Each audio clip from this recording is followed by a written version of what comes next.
Good morning, everyone. It is Saturday, October the 10th, 2020. It is currently 9:38 a.m. Central Time, and I'm coming to you live from Victory Baptist Church, located here in Ovalo, Texas. So welcome. Thank you. If you're listening to me live, I greatly appreciate you taking time to do that. If you're not listening to me live, well, you probably should be. You really should be. In fact, if you're not listening to me live, you should feel some kind of, some strong feeling of guilt, right? Because you're guilty of not listening to me live. No, if you're not listening to me live, thank you so very much for listening, even though it's not live. Thank you so very much. However you may be listening, wherever you may be listening, I appreciate it. If you do want to listen to us live when we're live on the air, which is a lot, just email me at newsif@yahoo.com.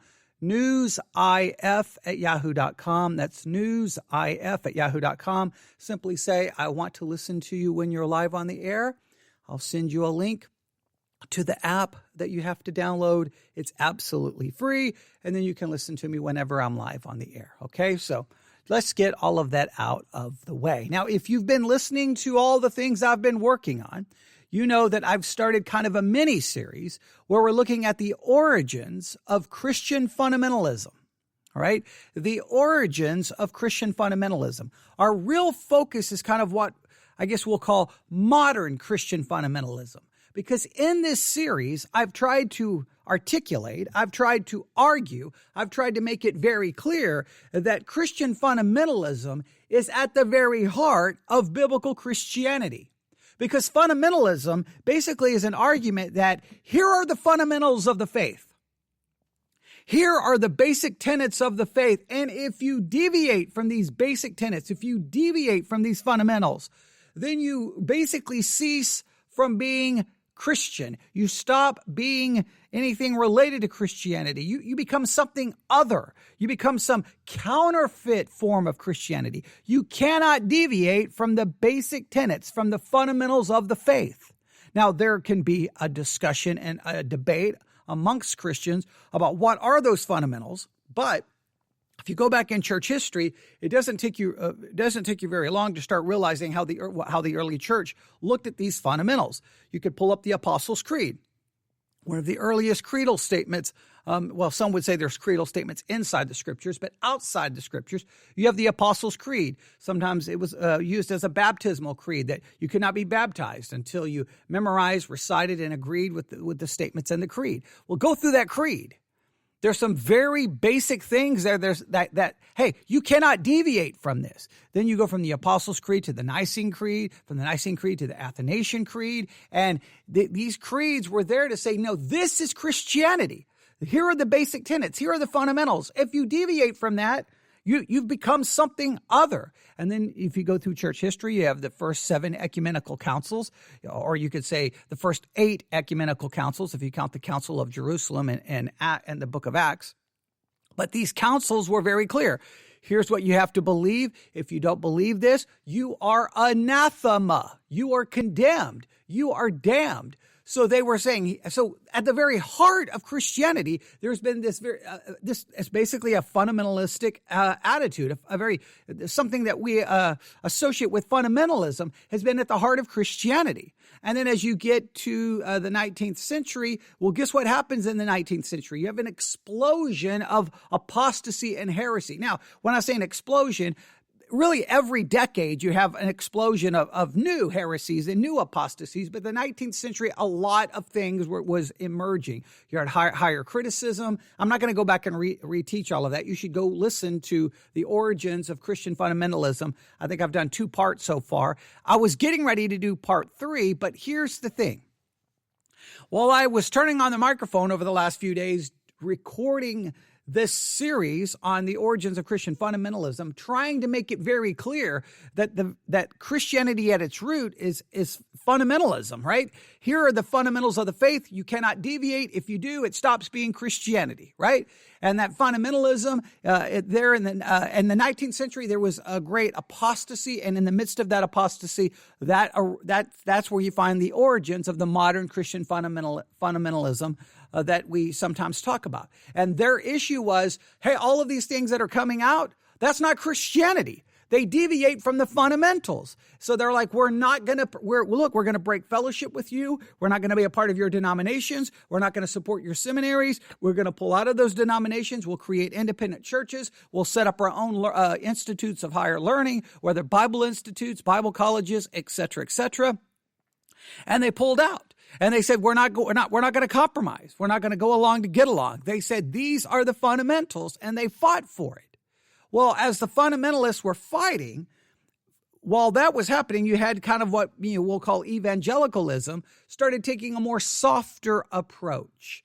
We don't have to fight. We don't have to be so like, we have to define every fundamental and hold everyone right to it. We can try to get along. Hey, we can all come together no matter what your doctrine is and my doctrine for a common good or to fight the ills of society. And evangelicalism took a more kinder, gentler approach. And as a result, it ultimately led to a breakdown of what the fundamentals of the faith were, and almost a redefining, almost a remaking of Christianity into something. And like they still tried to claim some of the basic tenets of Christianity, but they weren't really defining them. They weren't really articulating them. They were not really defending them. They were not willing to break, to call out people who were deviate from them, which has led to a lot of problems in modern day Christianity that we can talk about. And those problems persist even today. So with all of that in mind, with me discussing a lot of those principles, in the midst of all of that, while I'm talking about all of that, I start hearing a buzz about a new book. And as I start listening to all of the discussion about the new book, I start thinking, well, you know what? This relates a lot to what I'm talking about in my series on the origins of Christian fundamentalism. And it's interesting when I started listening to the book, because the book started kind of being talked about more, not in the fundamentalist world, but more in the evangelical world. And there was a part of me that wanted to scream, hey, evangelical world, the fundamentalists have been yelling at you forever that this is a problem. And you basically you just like to fight, and you're divisive, and you're mean, and you're hurtful. And we don't like how you handle things. And now it's almost like some in the evangelical world are looking around going, we've got a problem. Christianity is being changed. Christianity is being redefined. And it's like, yeah, that's what happens when you do not clearly articulate, here are the fundamentals. There can be no compromise. You can have the fundamentals written down on a doctrinal statement, posted on your website, but if it never shows up in the pulpit where you say, here's what you have to believe. If you do not believe this, then you're not a part of us. We're not a part of you. If you don't do that, having quote unquote the fundamentals of the faith written down on a doctrinal statement that no one in your church has looked at in 30 years becomes irrelevant. And so I just found it interesting that here's a new book sounding kind of an alarm that something's happening, but it's within the evangelical world. Now maybe it's a good thing. Maybe I find it a little bit like, wait, you're kind of late to the party, but maybe this is a sign that some people are waking up. Who knows? Who knows if we're getting ready to see some kind of shift within certain forms of Christianity, and we will talk about that. But this is what I want to do. I want to give you information about the book. I'm going to play something that I heard on Christian radio where they're discussing the book.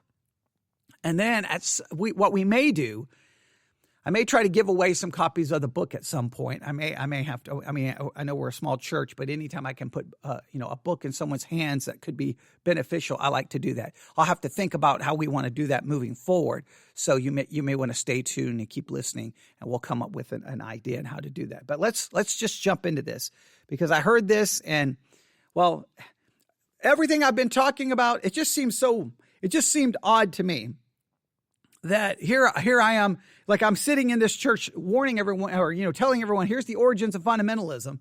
Here's all the problems in the past, and trying to warn you of how these things impact even the present. And I'm sitting here talking about all of this, and I get in the car, and then they're like, oh, here's this new book. And I'm like, well, wait a minute. These are issues I've been talking about for forever. But hey, if it gets everyone talking about it, wonderful, great. We'll have to see. I have not read the book yet, but here we go. Let's just learn about the book. All right, here we go. When is Christianity not Christianity at all?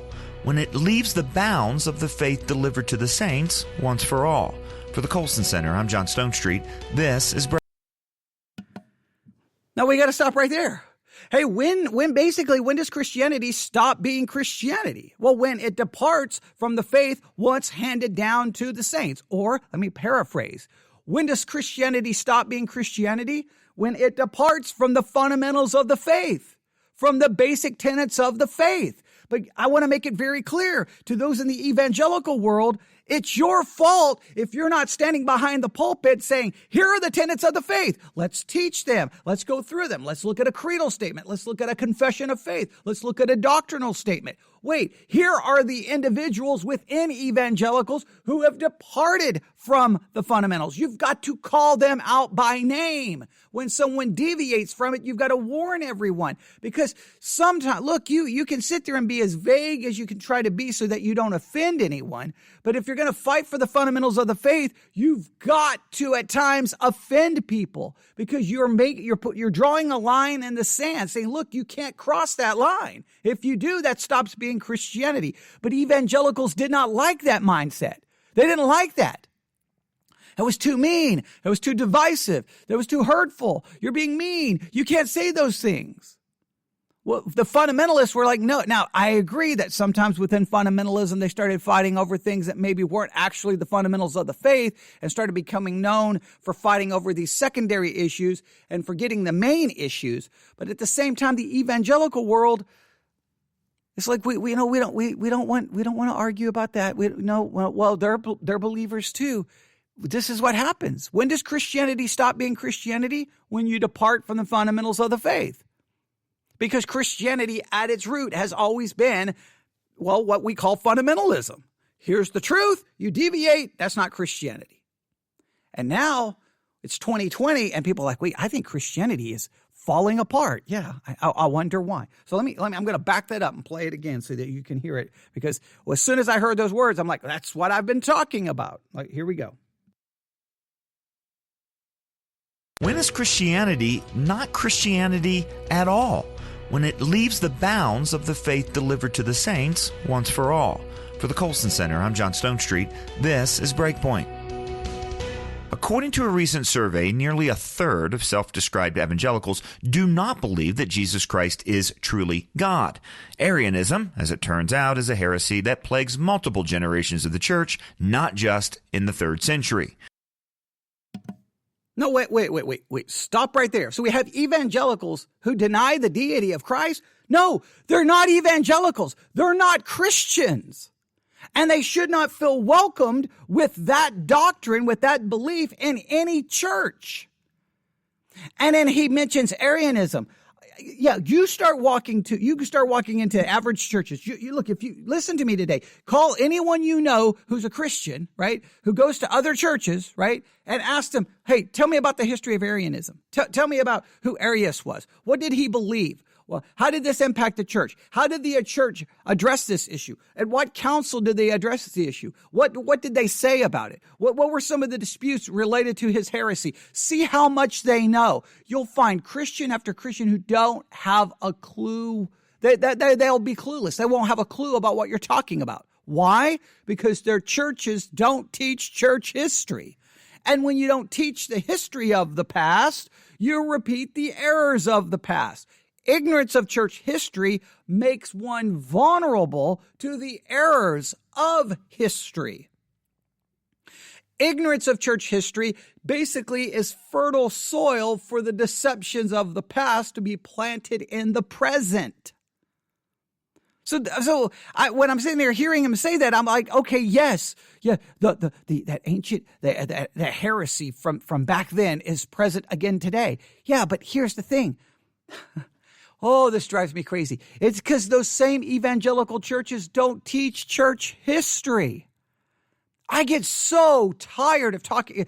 Like, there'll be a church history question, and I'll just throw it out there to Christians who go to another church and say, have you ever heard of this? And be like, nope, never heard of it. Have you ever heard? Nope, never heard of it. Have you? And guess, I am always waiting when I ask those questions, like, you know what? I should know these things. You always ask me these things, and I should know these things, and it bothers me. I'm going to talk to my pastor. No, they don't even seem bothered that they're ignorant of it.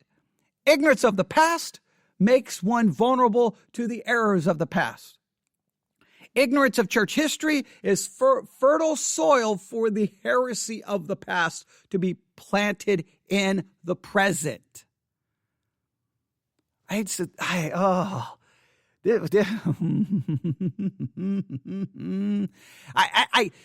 may not if you're new to listening to me, you may not understand my frustration here. My frustration is I literally feel like I have been saying the same thing for like 25 years of my life. Yelling and screaming. Church history. We need to study church history. We need to study church history. We need to get back to the creeds. We need to get back to the fundamentals of the faith. We have to define them. We have to articulate them. We have to defend them. We have to call out those who deviate from them. It's the same. I've been following the same mindset, the same idea for pretty much my whole Christian life. And I don't know how many times I've been told, you're too mean and you're too cruel and you bash everybody and you hate everybody. And no, I was trying to tell you that this is what happens when you deviate. Church history is filled from it. It's filled with what happens. All right, so I'm going to back up and play that all again. All right, get that statistic because that's a startling statistic. And again, I want you to say anyone who rejects the deity of Christ, they're not a Christian. They shouldn't even be able. Why would they even refer to themselves as an evangelical? What do they go to an evangelical church that allows them to be a member and they clearly and outwardly reject the deity of Christ? When I see those kind of statistics and these kind of surveys and polls that are done, this is where I wish I had the names of the individuals because I would like to call them and go, come on, talk to me here. I need some clarification here. Something doesn't make any sense. But let's listen to this again. All right, we're going to back it all the way up. We may have to repeat this we may have to repeat every line of this. All right, here we go. When is Christianity not Christianity at all? When it leaves the bounds of the faith delivered to the saints once for all. For the Colson Center, I'm John Stonestreet. This is Breakpoint.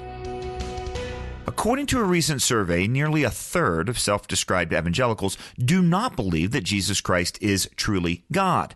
Arianism, as it turns out, is a heresy that plagues multiple generations of the church, not just in the 3rd century. Well, over and over, the church has, in various times and various ways, ruled that some beliefs are simply not acceptable alternatives within Christianity. Adherents to these beliefs are, in fact, outsiders to the faith. For example, nearly 100 years ago, in a book titled Christianity and Liberalism, Presbyterian scholar J. Gresham Machen argued, in an extensive scholarly treatment, that liberal Christianity was not an alternative version of the one true faith handed down once for all to the saints. It was, he argued, a completely different religion.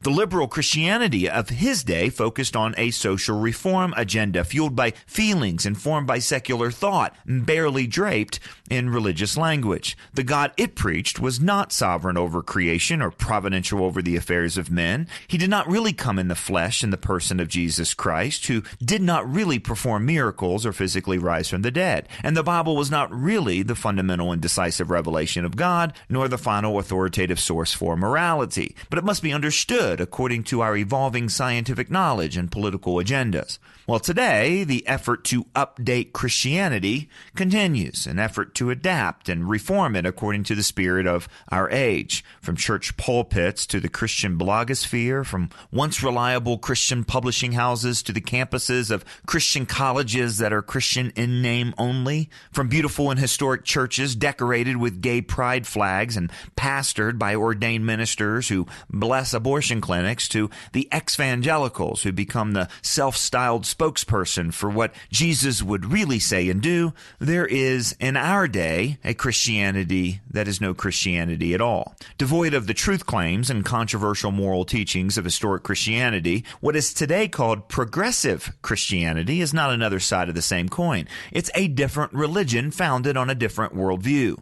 Now, Machen's crucial insights in the early 20th century were presented in a largely academic book and written for a largely academic audience. But since the progressive Christianity of our day is far more populist than the liberalism of his, I'm quite pleased that there's a new book, still theologically robust, but very accessible, now available to address the ideas deceiving so many Christians. The book is called Another Gospel. A lifelong Christian seeks truth in response to progressive Christianity. Lisa Childers grew up in the church. She eventually became a member of a very successful Christian pop group called Zoe Girl. Despite that pedigree, as she told my colleague Shane Morris on his Upstream podcast, she was completely unprepared when she learned that her pastor was actually a skeptic. And when he confronted her with questions and counterclaims about the reliability of Scripture, the morality of the atonement, whether or not God ever answers prayers or cares about our sexual choices or maybe even exist, flailing in doubt, Childers went to work to find answers, studying Scripture, studying church history, studying the great apologist for the Christian faith, both past and present,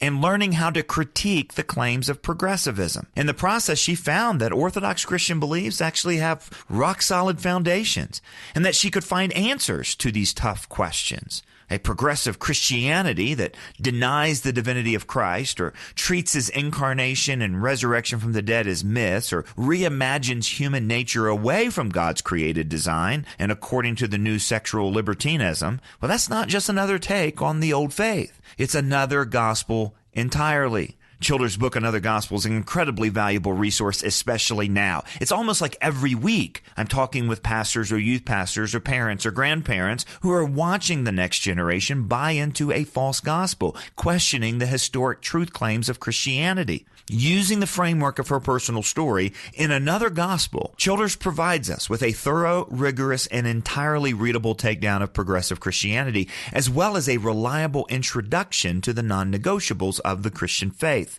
During this month of October, I would love to send you a copy of this book, Another Gospel, with a gift of any amount to Breakpoint and the Colson Center. Just come to breakpoint.org to get your copy. That's breakpoint.org.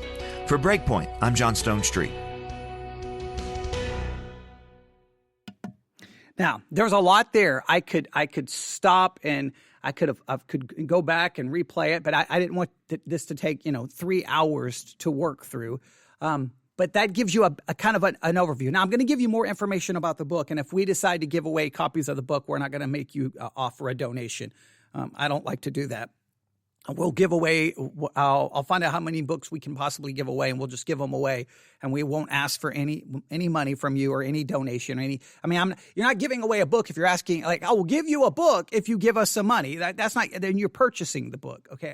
I hate when ministries do that. We'll give you a book if you give us a gift. Well, then I'm not giving you the book. You're purchasing the book, all right? So we'll try to figure out how to do that, but I don't want to get sidetracked on that right now. This is what I want to this is what I guess is so irritating to me is, it's wonderful that now the evangelical world's like, hey, there's like a Christianity out there that's not a Christianity. Well, I'm going to argue that, hey, you in the evangelical world, you've had a lot of Christianity in the evangelical world that you put your arms around and would not condemn and allowed to be on Christian radio, sold in Christian bookstores, and you basically would not call out in a very blunt way that wasn't Christianity. Let me give you an example. T.D. Jakes.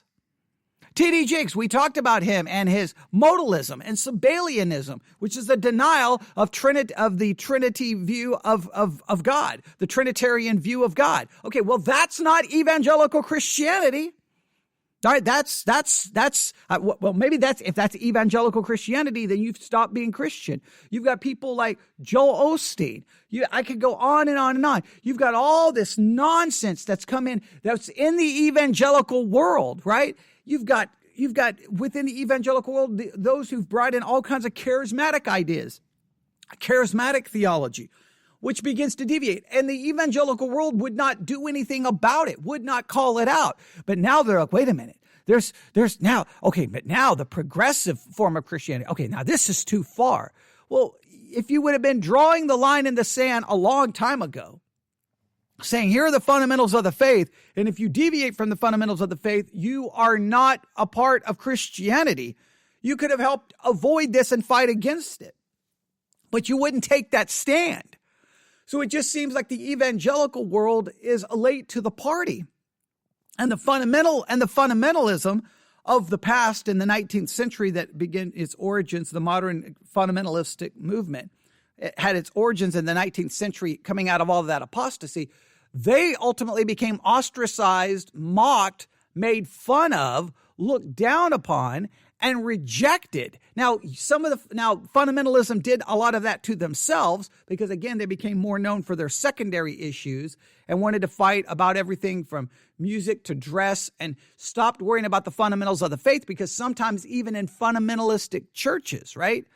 Independent fundamental Baptist churches, they don't teach church history in any meaningful way because, I mean, I've gone to plenty of independent fundamental churches. A lot of my education are from independent fundamental, either seminaries, Bible colleges, Bible institutes. And guess what?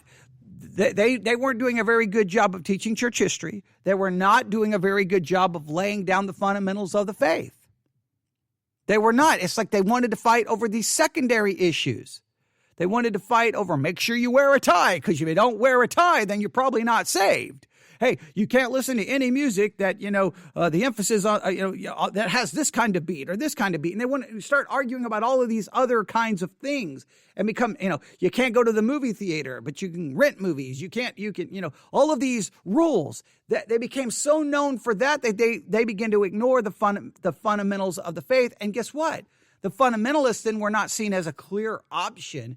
That, hey, if I'm looking for a church that's fighting for the truth, standing for the truth, and giving me the fundamentals of the faith, teaching me church history, equipping me so I won't be tossed to and fro with every wind of doctrine, those churches weren't seen as a clear option for that. They were just seen as a church that had very strict standards, and if you didn't follow said standards, you were not going to be welcomed there. That's what they became known for. So the fundamentalists made their own. They had their own flaws and their own mistakes. Let's be very fair there. But the evangelical world at the same time they didn't want to take a stand. They didn't want to be very, it's like they didn't want to offend anybody, right? And then you would be like, hey, like they would say they're a Baptist church. They would claim they're a Baptist church, but the Baptist distinctives were played down. They would join hands with those who did not even follow those Baptist distinctives because now instead of being a Baptist, they were really just part of the evangelical world. Well, wait a minute. Where's your doctrinal distinctives? If you're a Baptist, you have Baptist distinctives. If you are an Assemblies of God, you have Assembly of God's theological doctrinal distinctives. And you say that that's true. And anyone who rejects that, you say is wrong. Well, then you've got to define those distinctives and then stand. And guess what? Yes, that's not going to bring about great Christian unity. I understand that. When everyone has their distinctives and they stand for those distinctives and they don't compromise those distinctives, I understand it does not bring about Christian unity. I understand that. But your option is either unity at the expense of the clear doctrinal distinctives, of the clear fundamentals of the faith, and we all just join hands and sing Kumbaya, have a Coke and a smile, and everyone thinks everything's wonderful, and all the doctrinal theological distinctives go away, which then opens the door for Christianity to be redefined. Or we have unity in truth. You have unity in truth, and if you can't be unified in truth, then you have to do your Christianity over there. We'll do our Christianity over here. Sadly, that's not a great option, but we should not compromise. Now, we should all be pursuing truth at all costs and be willing to change our doctrine whenever we realize we are in error. But the evangelical world went with the idea of just let's play down the distinctives. Let's basically forget the distinctives. Let's not lay down a clear definition of the fundamentals of the faith. Let's join hands with everyone so that we can, unity at all cost. And well, now that opens the door for people to come in and say unity at all cost. And here's what Christianity is. And then all of a sudden we wake up and go, wait. That's not Christianity. Yeah, and nobody knows what Christianity is because you weren't spending any time clearly articulating what it is. You weren't defining it. And I learned this a long time ago. It's wonderful that, you'll start asking theological questions. Well, our doctrinal statement's on our website. Yeah, and I've listened to about 6 months of your preaching, and I've yet to hear any clear doctrinal distinctives even articulated from the pulpit. And when was the last time you taught any church history? Oh, yeah, never. Okay, I get it. So I'm glad this book is out. I am glad. I hope it's beneficial. I hope it's helpful. It's just, to me, a little frustrating. It really is. But let me go back and give you some basic information of the book. I got to open my iPad here. Let's find it here. Okay, it's called Another Gospel. A lifelong Christian seeks truth in response to progressive Christianity. I know that's a long title. It's currently a #1 bestseller on Amazon. And the book was just published recently, so it's selling a lot of copies. It's getting a lot of attention. Here is, again, the title again. Another Gospel. A lifelong Christian seeks truth in response to progressive Christianity. Let me read that to you one more time. Another Gospel. A lifelong Christian seeks truth in response to progressive Christianity. Alisa Childers, I guess is how you, if I remember how he said her name. Alisa Childers is the author. She was a part of the Christian pop group Zoe Girl. I made a joke to someone, well, I hope the book is better than the music Zoe Girl produced, all right? Because, well, don't get me started on some of my issues with the contemporary Christian music world, all right? And what I believe in many cases is very subpar music. But that's because of I'm a lifelong hardcore music fan. That gets into a discussion of music, okay? But yeah, that's the joke I made to someone. Well, I hope the book is better than the music Zoe Girl put out. But that's a whole different discussion. The book is currently $15.29 in paperback. It's $9.99 on Kindle. Again, we will see what we can do about trying to give some of these away. Here's what they say. They have a quote here. This may be the most influential book you will read this year. That's a pretty strong statement. Let me see here. What else do they have here? I'm looking. All right, here's what they have here. A movement, please note, a movement seeks to redefine Christianity. Some think that it is a much-needed progressive reformation. Others believe that it is an attack on historic Christianity. I want to make this very clear. There's been a movement to redefine Christianity that has never stopped, and it's been present within the church forever. We redefine all kinds of things. But all of a sudden now it's like, wait, what happened? They're trying to redefine Christianity. I will argue that many of the evangelical world, they've been doing a very good job for a very long time. You've been redefining how church is done, right? How about the seeker-sensitive movement? How about the purpose-driven church movement? How about the emergent church movement? You've been redefining all kinds of things for a long time, all in many cases welcomed within the evangelical world. And also now the evangelical world is worried. Alisa Childers never thought she would question her Christian faith. She was raised in a Christian home where she had seen her mom and dad feed the hungry, clothe the homeless, and love the outcast. She had witnessed God at work and then dedicated her own life to leading worship and part of the popular Christian band Zoe Girl. All this was deeply challenged when she met a progressive pastor who called himself a hopeful agnostic. Another gospel describes the intellectual journey Alisa took over several years as she wrestled with a series of questions that struck at the core of the Christian faith. After everything she had ever believed about God, Jesus, and the Bible had been picked apart, she found herself at the brink of despair until God rescued her, helping her to rebuild her faith one solid brick at a time. Now,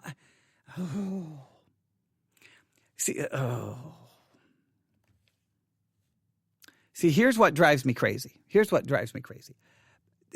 While everyone's praising the book, I don't know how they can't see the glaring problem. Why was her Christianity picked apart? She met someone who challenged her faith and she didn't know what to do, but she was a lifelong Christian. Well, what was she doing in her church? What was her church doing? Why hadn't her church and her Christian parents, why hadn't they equipped her to deal with all the questions of the faith? Why didn't they equip her? What was she doing in her youth group? What was it? Pizza party night? Was it movie night? Was it fun, food, and fellowship? Why hadn't she been taught church history? Why wasn't she prepared? Why did she have to go on a journey and look for the answers? Why? I cannot stress this enough. evangelical Christianity has done such a garbage job of actually equipping people so that they're no longer children tossed to and fro with every wind of doctrine. And then here's what happens. Someone then finds himself tossed to and fro with every wind of doctrine. Then they go on a journey. They come back and go, no, here's historical biblical Christianity. We need to defend it. They write a book. They become famous. They make millions of dollars for writing a book, but they never address the elephant in the room. The reason you were tossed to and fro with every wind of doctrine is because evangelical Christianity did not equip you and prepare you to handle basic, difficult questions in regards to your faith, in regards to Christianity. Those difficult questions, those troubling questions, those challenging issues should be asked from the pulpit on a regular and consistent basis. I get so sick of hearing it's the same story. I didn't know what to do. I didn't know what to believe. They were asking me these tough questions that I never heard asked before. Well, what was your church doing? What was the church doing? And then when you were in the pop band Zoe Girl, your audience was made up of all these young people who went to these churches who weren't equipped, and you weren't doing anything from the stage to equip them either. Evangelical Christianity doesn't like tough questions. They don't like difficult questions. It's like this very manufactured on an assembly line where every church sounds the same, every church looks the same, every church uses the same language, and it's all show with no substance. All right, it may be 10,000 people, but it's not deep. There's not enough depth there to drown a gnat. I'm just so tired of hearing I didn't know what to do, and my old Christian faith was torn apart. I was in despair. I didn't know what to do. Why didn't you stop and ask yourself, why hadn't the Christianity of my youth prepared me for that? Why? What issue? If you're in church, the pastor is supposed to be exposing you to all of the difficulties and all the questions and all the struggles and all the different perspectives. And there are those who would argue that this story doesn't even belong in the Bible. And there were those who would argue this. And in church history, they fought about the deity of Christ with this individual and with this individual. And then there were these individuals who tried to argue a different view on the nature of God. And then at this year, when has Pentecostalism started? And this year we had the birth of the charismatic movement, and constantly going through these issues over and over and over and over and over and over and over and over and over and over again.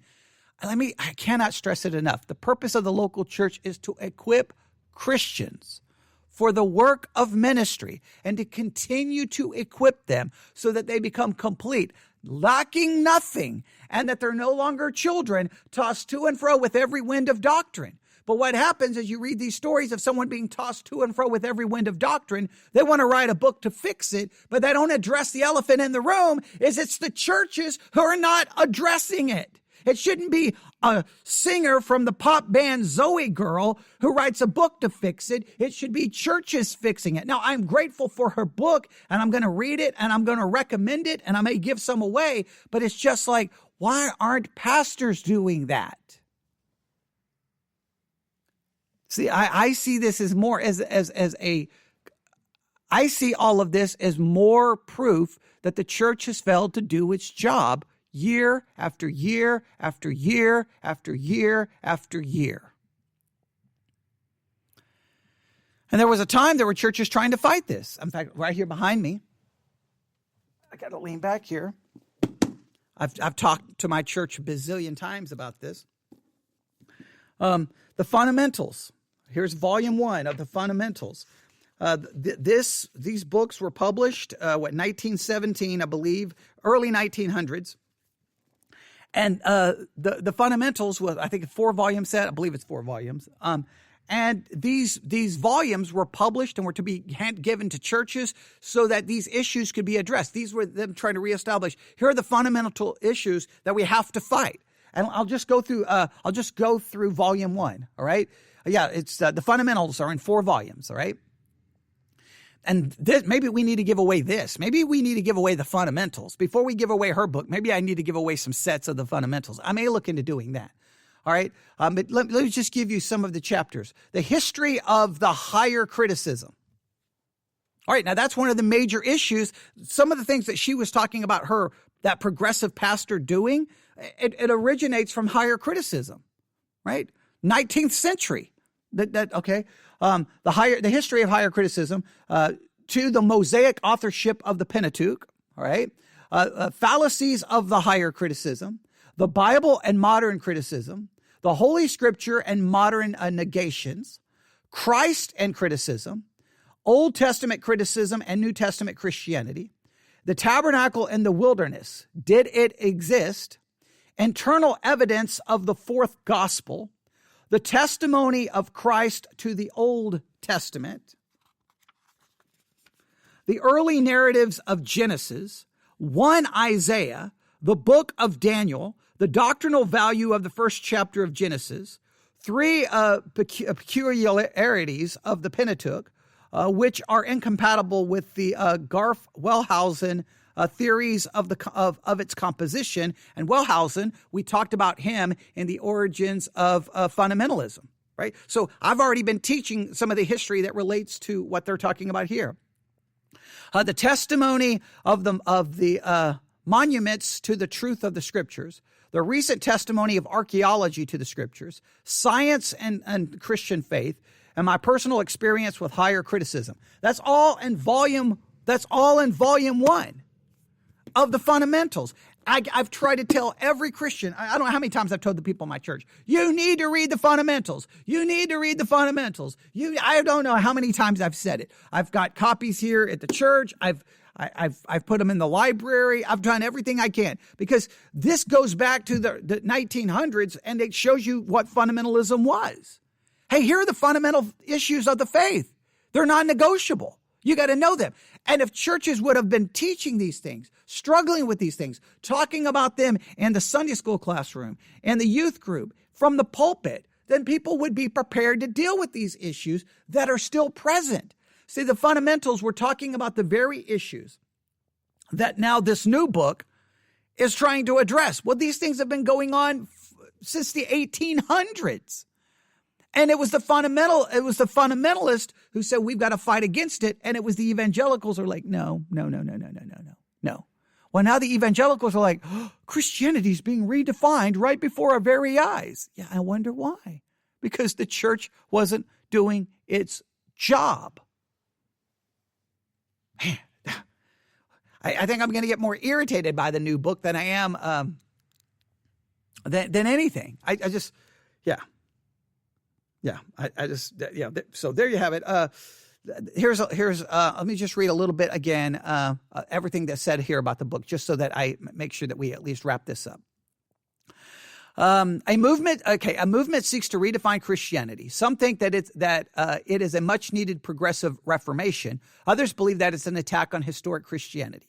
Lisa Childers never thought she would question her Christian faith. She was raised in a Christian home where she had seen her mom and dad feed the hungry, clothe the homeless, and love the outcasts. She had witnessed God at work, and then she had dedicated her own life to leading worship as part of as part of the popular Christian band Zoe Girl.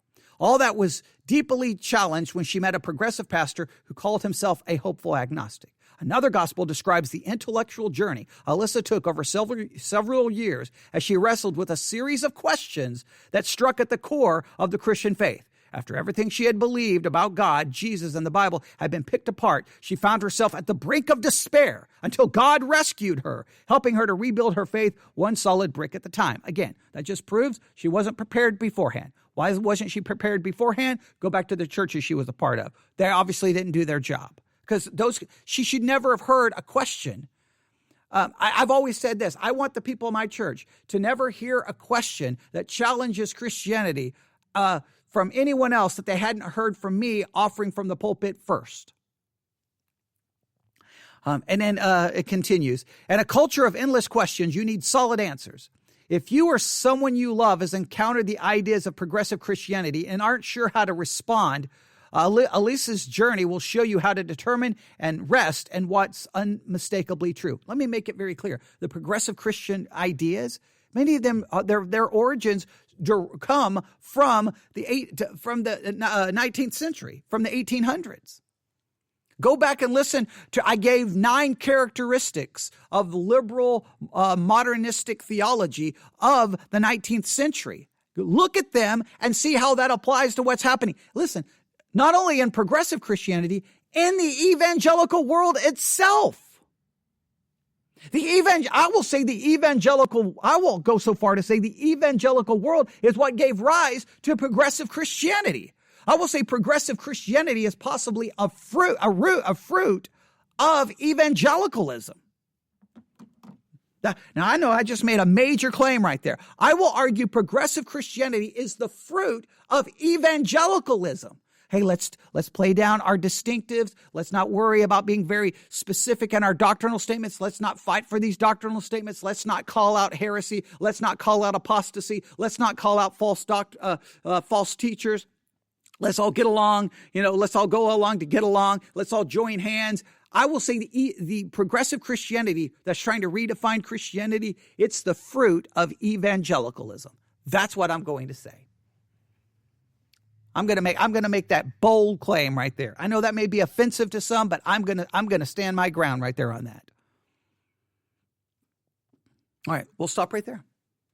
I'm going to end with a bomb. I'm going to end with that bombshell statement, right? I'm going to end with I just threw a grenade into the discussion. And we'll see what you think. All right. So I'm gonna look at some prices and talk to the people at the church, because I never know how much money we actually have, and we're gonna try to give away some books. All right. So I may try to try to give away a couple of copies of her books, but I think the fundamentals is what we really need to get back to. It just seems weird that I return to these 4 volumes, the fundamentals. I return to them over and over and over and over and over. I feel like a broken record. I've been begging people to read them. It feels like for my whole Christian life. I've pretty much anywhere go, hey, read the fundamentals. Okay, they don't read them. Read 4 volumes. You want me to read that much? What do you think? I can't read. Okay, all the excuses I've heard. But yeah. There you have it. So we'll figure out some things, because this all fits together. So go listen to my teaching on the origins of Christian fundamentalism. I'll be doing another part soon, possibly tomorrow, where we're going to get to the Niagara Bible Conference and the Niagara Creed. Okay, very important creed that creed really is like, here's fundamentalism. And if you don't go along with this, then we're not going along with you. And the evangelical world decided to take a completely different approach. And you could call it the evangelical world the new evangelicalism. We could get into a whole history of evangelicalism. But there you go. All right, I'll stop right there. I think there's a book that I'm using called The History of Fundamentalism. And I may email that author because because he knows a lot about the history of evangelicalism, and I'm gonna offer up my theory to that author and say, hey, do you believe progressive Christianity is the fruit of evangelicalism? Because I believe it is, but I'm going to talk to someone who's more studied in the subject to see if I'm right. I hope that he emails me back. So I'm going to stop right there.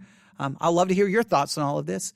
newsif@yahoo.com, newsif@yahoo.com. And I want to make it very clear, because I think people are going to misrepresent this. I'm not attacking Alyssa and her book, Another Gospel. I'm not attacking the book. I'm just attacking the idea that it just seems so frustrating to me that the reason she found herself in that position is because the church wasn't doing its job. So to me, hopefully in her book, there's chapters saying, my church didn't prepare me. My church didn't equip me. My Christian upbringing did not prepare me. My Christian upbringing didn't equip me. My Christian youth group didn't help me. Because at some point she was questioned and she couldn't answer it. She couldn't handle the questions.